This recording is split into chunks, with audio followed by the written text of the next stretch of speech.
UP DElEd के third semester का first paper में अति लघु उत्तरीय प्रश्नों की महत्वपूर्ण श्रृंखला आपके लिए लेकर आ चुके हैं। प्रीवियस ईयर में पेपर में जितने भी अति लघु उत्तरीय प्रश्न आए हैं वो सारे पेपर के अति लघु उत्तरीय प्रश्न आज की इस वीडियो में आपको यहाँ पर मिलने वाले हैं। तो आप इस वीडियो को एंड तक कंप्लीट देख लीजिए। ये वीडियो आपके लिए बहुत ही ज़्यादा इंपॉर्टेंट होने वाली है। थर्ड सेमेस्टर की परीक्षाएं अगले 2 दिनों बाद स्टार्ट होने जा रही हैं, तो उन परीक्षाओं में ये वीडियो आपके लिए बहुत ज़्यादा इंपॉर्टेंट साबित होगी। इसके साथ ही ऑब्जेक्टिव क्वेश्चंस हम ऑलरेडी आपको कंप्लीट करा चुके हैं, वो वीडियो आपको चैनल पर मिल जाएगी। प्ले लिस्ट बनी हुई है थर्ड सेमेस्टर की, उसमें जाकर आप देख लीजिए। अभी आपके लिए अति लघु उत्तरीय प्रश्नों की श्रृंखला आ चुकी है। शैक्षिक मूल्यांकन, ये आपका फर्स्ट पेपर होता है शैक्षिक मूल्यांकन का, ठीक है। तो इसमें यहाँ पर अति लघु उत्तर में पहला सवाल आपका क्रियात्मक शोध को परिभाषित कीजिए। क्रियात्मक शोध की यहाँ पर डेफिनेशन आपसे पूछी जा रही है।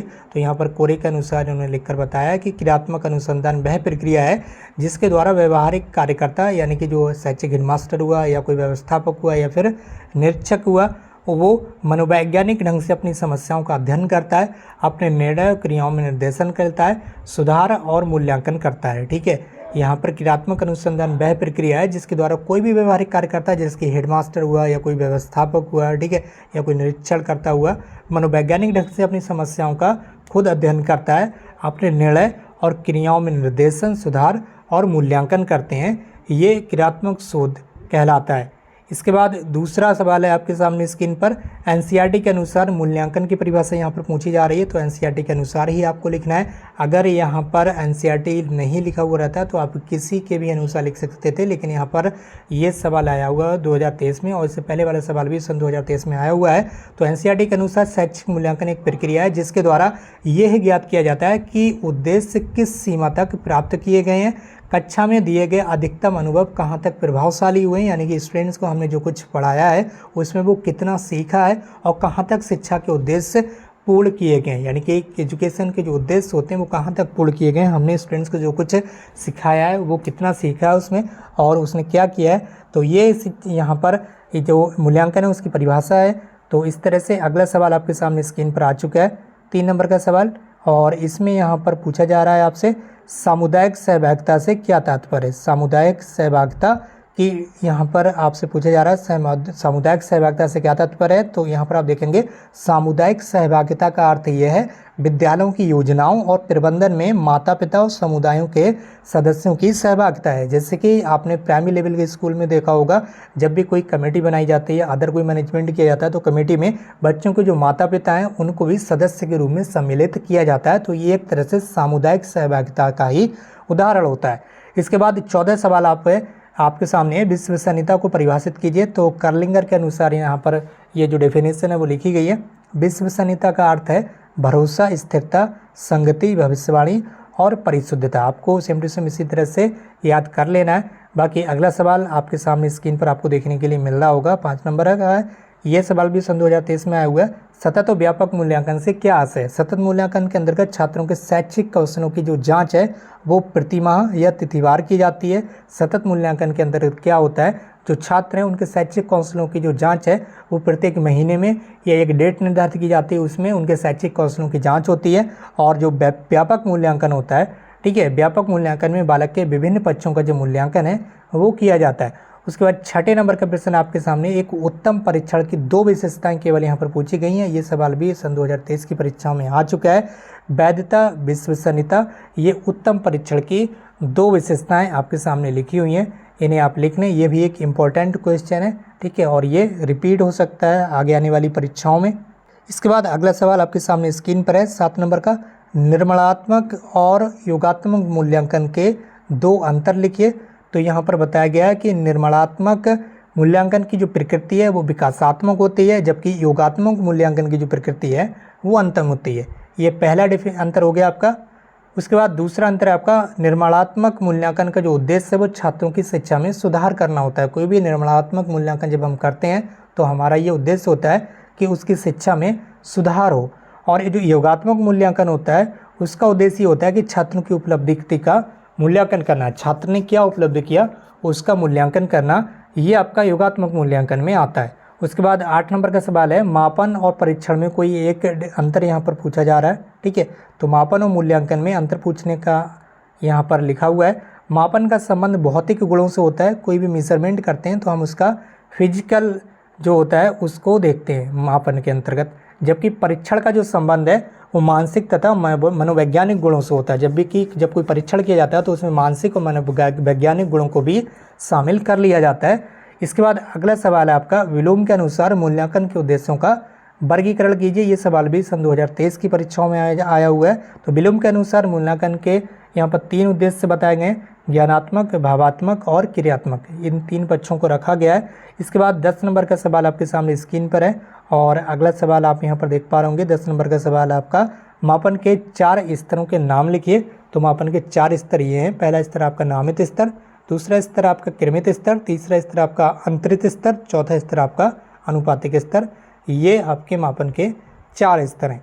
उसके बाद अगला सवाल आपका, मांसपेशियों एवं आंगिक गतिविधियां मूल्यांकन के किस पक्ष से संबंधित होती हैं। जो मांसपेशियां हैं और जो आंगिक गतिविधियां हैं वो मूल्यांकन के किस पक्ष से संबंधित हैं, ये चीज़ यहाँ पर आपसे पूछी गई। तो ये कौशलात्मक पक्ष से संबंधित हैं। इसके बाद हम अगले सवाल की ओर बढ़ रहे हैं। हम यहाँ पर केवल उन्हीं क्वेश्चन को ले रहे हैं जो क्वेश्चन पहले की परीक्षाओं में आ चुके हैं। उसके बाद साक्षात्कार से आपका क्या आशा है, साक्षात्कार को ही इंग्लिश में क्या बोलते हैं, इंटरव्यू। ठीक है, यहाँ पर इंटरव्यू के बारे में पूछा जा रहा है कि इंटरव्यू आखिर क्या होता है। तो ये एक क्रियात्मक शोध का एक तरह का उपकरण है। ये एक प्रकार की मौखिक प्रश्नावली है। आपको पता ही होगा, जब इंटरव्यू होता है तो 2 लोग आमने सामने बैठ कर एक प्रश्न करते हैं। ठीक है, जो व्यक्ति इंटरव्यू लेता है वो दूसरे व्यक्ति से प्रश्न करता है। तो वही चीज़ यहाँ पर बताई गई कि इस विधि में शोधकर्ता जो है और साक्षात्कारदाता जो है, जो व्यक्ति इंटरव्यू देता है उसे साक्षात्कारदाता कहते हैं और शोधकर्ता कैसे कहते हैं, जो व्यक्ति इंटरव्यू लेता है। तो ये दोनों आमने सामने बैठकर जानकारी का आदान प्रदान करते हैं। तो इस तरह से आपका ये अगला सवाल हो गया। इसके बाद अगला सवाल आपके सामने स्क्रीन पर है, क्रियात्मक शोध की 2 विशेषताएं बताइए। तो यहाँ पर क्रियात्मक शोध की 2 विशेषताएं आपके सामने स्क्रीन पर है। पहला है, शोध की समस्या अनुभवजन्य होती है। दूसरा है, ये शोध संस्था के सामान्य वातावरण में बिना किसी नियंत्रित परिस्थिति को उत्पन्न किए पूरा किया जाता है। तो ये आपकी क्रियात्मक शोध की 2 विशेषताएं हैं। इसके बाद ये एक इम्पॉर्टेंट क्वेश्चन है इससे अगले वाला। ठीक है, ये जो क्वेश्चन है ये इंपॉर्टेंट है, इस पर आप इंपॉर्टेंट लगानी है। क्वेश्चन काफ़ी ज़्यादा रिपीट होता है बार बार एग्जाम में। यह है, नवाचार से आप क्या समझते हैं, शिक्षा में नवाचार से क्या अभिप्राय है, समझाइए शिक्षा में नवाचार से क्या आशा है। अगर आपके सामने इनमें से तीनों में से कोई भी क्वेश्चन लिखा हुआ आ जाता है, ठीक है, तो आपको आंसर यही लिखना है जो यहाँ पर आप देख पा रहे होंगे। ये प्रश्न पिछले 3 बार परीक्षाओं में आ चुका है, सन 2019 में, 23 में और 18 में। नवाचार किसी नवीन कार्य को करना या किसी कार्य को नए ढंग से करना ही आपका नवाचार कहलाता है। आज शिक्षा से संबंधित विभिन्न क्षेत्रों में नवाचार को महत्व दिया जा रहा है, यानी कि नई नई चीज़ों को शामिल किया जा रहा है शिक्षा के क्षेत्र में। इसी को ही आप नवाचार कह सकते हैं। इसके बाद अगला सवाल आपके सामने स्क्रीन पर आ चुका है, परिकल्पना से आपका क्या आस है, या इस तरह से क्वेश्चन आता है कि परिकल्पना क्या है। ठीक है, तो आपको इसके आंसर में बताना है कि शोध की विशिष्ट समस्या का प्रस्तावित उत्तर ही परिकल्पना है। ठीक है, कोई भी समस्या है हमारे सामने, कोई भी समस्या है, उसके बारे में जब हम कोई भी चीज़ को, किसी चीज़ के बारे में सोचते हैं, कोई भी समस्या के बारे में हम उसका कोई अनुमान लगाते हैं, तो वही क्या है, एक तरह से प्रस्तावित उत्तर है और उसी को क्या बोलते हैं, परिकल्पना बोलते हैं।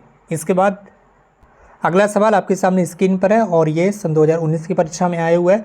परीक्षण में वैधता से क्या अभिप्राय, यानी कि जो वैलिडिटी, वैधता है, उससे क्या अभिप्राय। कोई भी परीक्षण हम करते हैं वो वैलिड है या नहीं है, इसका मतलब क्या हुआ।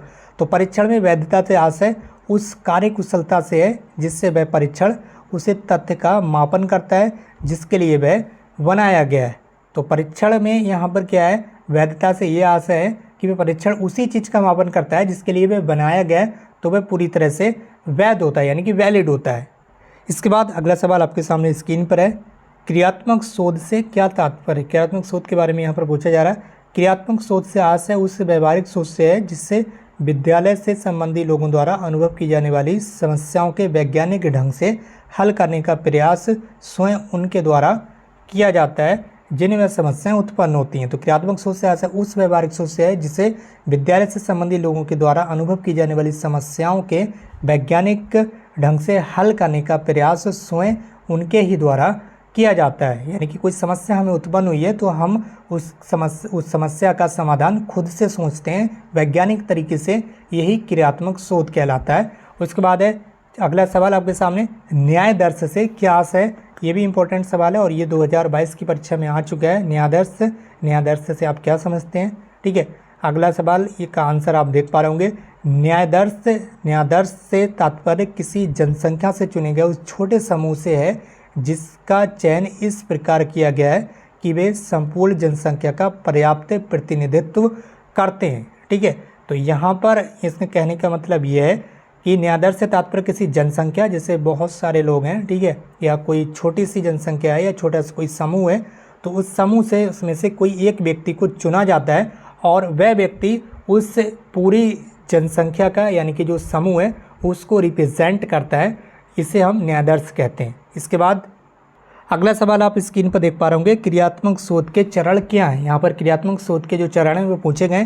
तो सबसे पहले समस्या का चयन किया जाता है। क्रियात्मक शोध में क्या होता है, कोई भी समस्या होती है उसको हम सिलेक्ट करते हैं, यानी कि समस्या का चयन करते हैं, फिर इस समस्या को परिभाषित करते हैं, आखिर समस्या है क्या। उसके बाद समस्या का सीमांकन किया जाता है, ये तीसरा चरण हो गया। और चौथा चरण होता है समस्या के संभावित कारणों का पता लगाना तथा कारणों का विश्लेषण, यानी कि जो समस्या है वो आखिर किन रीज़न की वजह से है। ठीक है, अगला यहाँ पर चरण होगा आपका क्रियात्मक परिकल्पना निर्माण, यानी कि उसके बारे में अनुमान लगाना। ठीक है, परिकल्पना अनुमान लगाना। उसके बाद अगला चरण होता है अभिकल्प निर्माण एवं उपकरणों का विकास, ये अगला चरण होता है। उसका जो अंतिम चरण होता है, अंतिम चरण से पहले एक और चरण है विश्लेषण, ये विश्लेषण करना। उसके बाद होता है निष्कर्ष, यानी कि जो समस्या है उसके कारणों का पता लगाने के बाद उसका निष्कर्ष निकालना। तो इस तरह से ये आपका क्रियात्मक शोध के चरण आपने देख लिए। इसके बाद अगला सवाल है, सतत और व्यापक मूल्यांकन किसके द्वारा शुरू किया गया था? सतत और व्यापक मूल्यांकन का जो स्टार्टिंग है वो किसके द्वारा की गई थी, ये आपसे पूछा जा रहा है। तो सतत और व्यापक मूल्यांकन भारत के केंद्रीय माध्यमिक शिक्षा बोर्ड के द्वारा स्टार्ट किया गया था। केंद्रीय माध्यमिक शिक्षा बोर्ड को ही आप इंग्लिश में शॉर्ट में CBSE बोलते हैं। ठीक है, central board of secondary education, CBSE board. ठीक है, इसके द्वारा ये सतत और व्यापक मूल्यांकन स्टार्ट किया गया था, ये चीज़ आपको ध्यान रखना है। इसके बाद अगला सवाल है, निबंधात्मक परीक्षा के प्रकार बताइए। निबंधात्मक परीक्षा दो प्रकार की होती है, पहला लघु उत्तरीय प्रश्न, दूसरा दीर्घ उत्तरीय प्रश्न। ये निबंधात्मक परीक्षा होती है, इसमें आपको क्या है रिटन तरीके से एग्ज़ाम देना पड़ता है, जिसकी आप एग्ज़ाम देते हैं। इसके बाद अगला सवाल आपके सामने स्क्रीन पर है, विश्वसनीयता किसे कहते हैं? ठीक है, कोई परीक्षण करते हैं उसमें विश्वसनीयता होती है। तो विश्वसनीयता क्या होती है? विश्वसनीयता किसी परीक्षण पर व्यक्ति के प्राप्तांकों की संगति है, अर्थात यदि एक व्यक्ति की परीक्षा किसी परीक्षण पर बार बार ली जाए और प्रत्येक बार वह व्यक्ति समान प्राप्तांक अर्जित करता है तो वह परीक्षण विश्वसनीय कहा जाएगा। यानी कि कोई भी परीक्षण है, हम उसका परीक्षण कर रहे हैं, ठीक है, और हर बार में वो एक जैसा रिजल्ट देता है तो वह उसकी विश्वसनीयता होगी। इसके बाद क्या है, यहाँ पर अगला सवाल आपका, निदानात्मक परीक्षण किस प्रकार के छात्रों को दिया जाता है अथवा निदानात्मक परीक्षण के प्रमुख उद्देश्य क्या हैं, ये आपसे पूछा जा रहा है। और ये जो क्वेश्चन है 2018 और 2022 दो बार ये रिपीट हो चुका है। आप लगातार देख रहे होंगे कि किस तरह से जो क्वेश्चन है वो रिपीट होते हैं परीक्षाओं में। तो यहाँ पर निदानात्मक परीक्षण एक ऐसा परीक्षण है जिसके आधार पर जटिल विषय वस्तु, कोई भी कठिन जो सब्जेक्ट है उसको सूक्ष्म इकाई में बालक की विशिष्टता और कमियां परिलक्षित होती हैं। नैदानिक शिक्षण द्वारा ये पता लगाने का प्रयास किया जाता है कि पाठ्यवस्तु का कौन सा भाग किस मात्रा में सीखा गया है तथा कितना भाग छात्र सीखने में असमर्थ रहता है। निदान परीक्षण व्यक्ति की जांच करने के बाद किसी एक या अधिक क्षेत्रों में छात्र की विशेषताओं तथा कमियों को व्यक्त करता है। ये परीक्षण विषय संबंधी कमियों का निदान करके उसके उपचार की व्यवस्था करते हैं।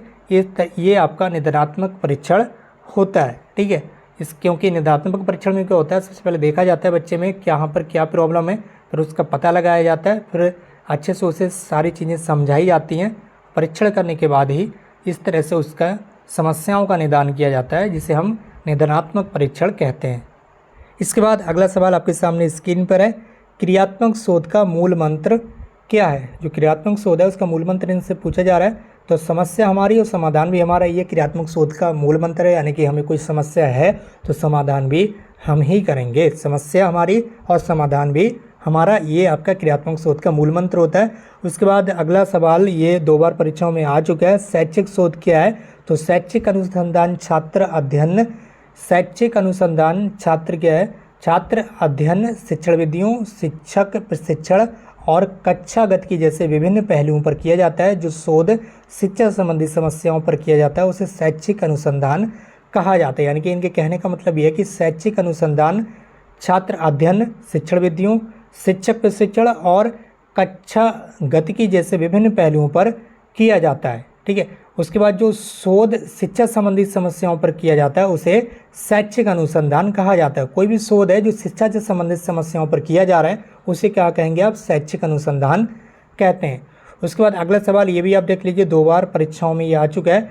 लिखित परीक्षा की उपयोगिता लिखिए। तो लिखित परीक्षा की उपयोगिता यहाँ पर बताई गई है। इसके द्वारा विचारों की अभिव्यक्ति के स्तर का पता चल पाता है। जो लिखित परीक्षा होती है उससे हम अपने जो विचार है वो प्रकट करते हैं लिखित रूप से।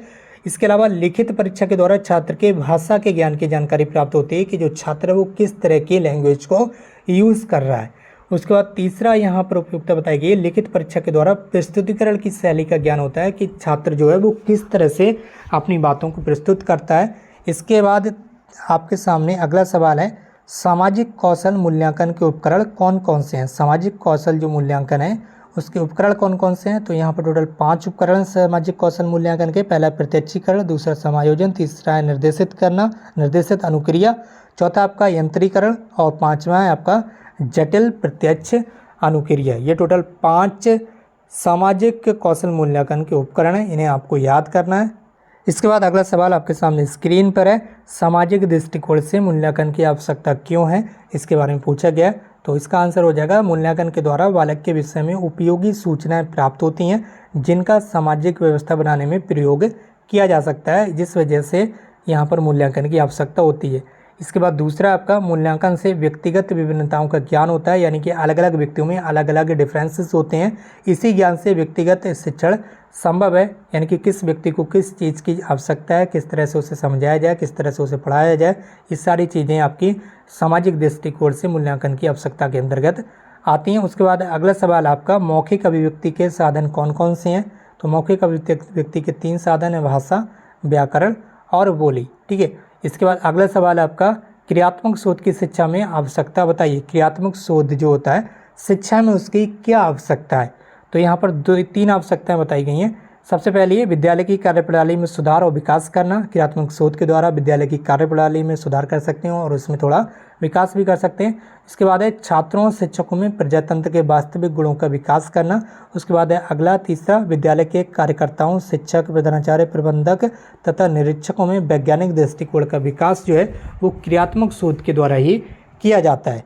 इसके बाद अगला सवाल आपके सामने आ चुका है, उपचारात्मक शिक्षण की कोई 2 विधियाँ लिखिए। उपचारात्मक जो शिक्षण होता है तो इसकी 2 विधियाँ यहाँ पर बताई गई। पहली है, छात्रों की त्रुटियों और कमियों को समय समय पर शुद्ध करना, यानी कि समय समय पर जो कमियाँ छात्र कर रहे हैं उनको समय समय पर उन्हें बताना, कमियों के बारे में उन्हें सही करना। इसके बाद दूसरा, प्रत्येक छात्र के अधिगम संबंधी दोषों पर व्यक्तिगत रूप से ध्यान देना, यानी कि बहुत सारे छात्रों को हम जब एक साथ पढ़ाते हैं तो सभी में अलग अलग कहीं ना कहीं कोई कमी होती है, तो प्रत्येक स्टूडेंट्स पर अलग अलग ध्यान देना, यानी कि व्यक्तिगत रूप से ध्यान देना ही यहाँ पर उपचारात्मक शिक्षण में यहाँ पर आ जाएगा आपका। तो यहाँ पर अलग अलग स्टूडेंट्स में अलग अलग हमें सारी चीज़ें देखना होती हैं। ठीक है, कि किस बच्चे में क्या कमी है, तो प्रत्येक छात्र पर व्यक्तिगत रूप से आपको ध्यान देना है।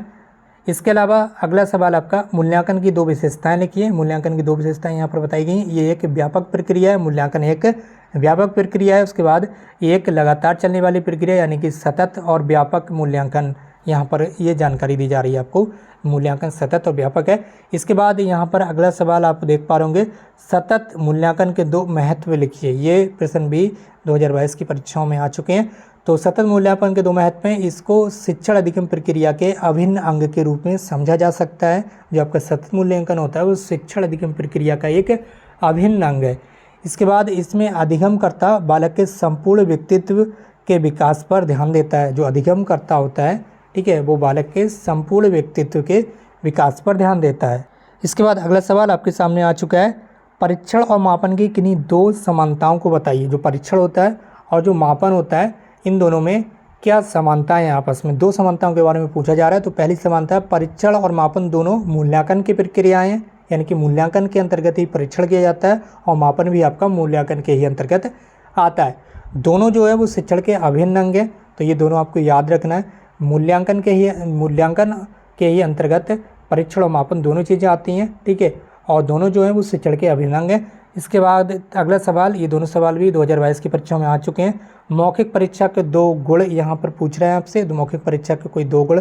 तो मौखिक परीक्षा निदानात्मक कार्यों के लिए अति उपयोगी होती हैं, ठीक है, मौखिक परीक्षाएं निदानात्मक कार्यों के लिए अति उपयोगी होती हैं। दूसरा आपका छात्रों में आत्मविश्वास जागृत करती हैं मौखिक परीक्षाएं। इसके अलावा अगला सवाल, इस सवाल को आप ऑलरेडी पहले भी देख चुके हैं, या तो ये ऑब्जेक्टिव वाले प्रश्न में होगा, परिकल्पना, ठीक है। परिकल्पना क्या है? समस्या का प्रस्तावित उत्तर ही परिकल्पना, आप इतना लिख देंगे, यही इसकी डेफिनेशन है। परिकल्पना क्या है? कोई समस्या है, उसके उत्तर के बारे में जब हम सोचते हैं तो ये एक तरह से प्रस्तावित उत्तर होता है, तो वही क्या है? परिकल्पना है। तो किसी भी समस्या का प्रस्तावित उत्तर ही परिकल्पना कहलाती है। इसके अलावा दूसरे शब्दों में भी यहाँ पर बताया गया है कि समस्या समाधान का पूर्व अनुमान ही परिकल्पना है। कोई भी समस्या है उसके समाधान के बारे में जब हम पहले से अनुमान लगाते हैं तो वही आपकी परिकल्पना कहलाती है। परिकल्पना को क्रियात्मक परिकल्पना भी कहते हैं, ये भी आपको ध्यान रखना है। इसके बाद अगला सवाल आपके सामने स्क्रीन पर आ चुका है, और ये सवाल भी 2018 और 2023 की परीक्षाओं में आया हुआ है। दक्षता आधारित मूल्यांकन से आप क्या समझते हैं? तो दक्षता आधारित मूल्यांकन में छात्र ने किसी कार्य को कितनी श्रेष्ठता से पूरा किया है, इस बात पर विशेष ध्यान दिया जाता है, ठीक है। तो दक्षता आधारित मूल्यांकन आपका क्या होता है? उसमें यह देखा जाता है कि कोई छात्र जो है उसने किसी कार्य को कितनी श्रेष्ठता से पूरा किया है, इस बात पर आपका विशेष ध्यान रहता है। इसके बाद व्यापक मूल्यांकन आपका क्या होता है? व्यापक मूल्यांकन का अर्थ यहाँ पर लिखा हुआ है, तो व्यापक मूल्यांकन आपका क्या होता है देख लेते हैं। व्यापक मूल्यांकन वह मूल्यांकन है जिसके द्वारा बालकों के क्रियात्मक पक्ष, भावात्मक पक्ष और संज्ञानात्मक पक्ष का मूल्यांकन दक्षता आधारित मूल्यांकन के साथ साथ होता है। जैसे कि क्रियात्मक पक्ष हो गया आपका, भावात्मक पक्ष हो गया और संज्ञानात्मक, तीनों पक्षों का जो मूल्यांकन है वो आपके दक्षता आधारित मूल्यांकन के साथ साथ जब किया जाता है तो उसे हम व्यापक मूल्यांकन कहते हैं। इसके बाद अगला सवाल, ये भी 2018 के परीक्षाओं में आया हुआ है। उत्तम परीक्षण की कोई 4 विशेषताएं बताइए। उत्तम परीक्षण की विशेषताएं बताइए। तो यहाँ पर जो उत्तम परीक्षण होता है वो उद्देश्यपूर्णता के लिए होता है, व्यापकता के लिए होता है और उसमें सुगमता होती है, समय और कीमत के लिए होता है। तो ये उत्तम परीक्षण की 4 विशेषताएं, उद्देश्यपूर्णता, व्यापकता, सुगमता, समय और कीमत। इसके बाद अगला सवाल आप देख पा रहे होंगे, आप देख सकते होंगे किस तरह से जो प्रीवियस ईयर प्रश्न है वो लगातार रिपीट होते हैं। देखते हैं यहाँ पे 2019 की परीक्षाओं में ये प्रश्न आया हुआ है और 2023 की परीक्षाओं में भी ये जो प्रश्न है वो आया हुआ है। क्रियात्मक शोध के प्रमुख उपकरणों के नाम लिखिए। तो क्रियात्मक शोध के उपकरणों का मानकीकरण नहीं किया जाता है, उपकरण की परिस्थिति के अनुसार उपकरण प्रयोग में लाया जाता है। कुछ उपकरण निम्नलिखित हैं, तो क्रियात्मक शोध के प्रमुख उपकरण के नाम आपको यहाँ पर देख लेना है। पहला अवलोकन, दूसरा प्रश्नावली, उसके बाद साक्षात्कार, उसके बाद है विशेष। ये क्रियात्मक शोध के प्रमुख उपकरण हैं जिसे आपको ध्यान रखना है। इसके बाद अगला सवाल अभी आप देख सकते होंगे, ये सवाल भी लगातार रिपीट हुआ है 2018 और 2022 की परीक्षाओं में। तो मैं आपसे इसीलिए बार बार कह रहा हूँ कि जो प्रीवियस ईयर क्वेश्चन हैं उन्हें आप जरूर पढ़कर जाइए, पूरा एंड तक वीडियो को देखिए और इस वीडियो को शेयर भी कीजिए अपने फ्रेंड्स के साथ और चैनल को सब्सक्राइब भी जरूर कर लीजिए। इसके बाद मापन के प्रकार यहाँ पर पूछा जा रहा है, तो मानसिक मापन और भौतिक मापन, ये मापन के 2 प्रकार होते हैं, मानसिक मापन और भौतिक मापन। इसके बाद अगला सवाल आपका, मूल्यांकन प्रक्रिया के मुख्य अंग कौन कौन से हैं? मूल्यांकन की जो प्रक्रिया होती है इसके मुख्य अंग आपसे पूछ रहा है। तो शिक्षण उद्देश्य, सीखने से उत्पन्न अनुभव और व्यवहार परिवर्तन, ये 3 आपके मूल्यांकन प्रक्रिया के अंग होते हैं। इसके अलावा यहाँ पर अगला सवाल आप देख लीजिए, मूल्यांकन का उद्देश्य यहाँ पर पूछा जा रहा है, तो इसे आपको याद रखना है। मूल्यांकन का उद्देश्य अधिगम स्तर की जांच करना है। अधिगम स्तर यानी कि बच्चे ने कितना सीखा इसकी जांच करना ही मूल्यांकन कहलाता है। अगला सवाल आप स्क्रीन पर देख पा रहे होंगे और ये सवाल भी लगातार रिपीट हुआ 2018 और 22 की परीक्षाओं में।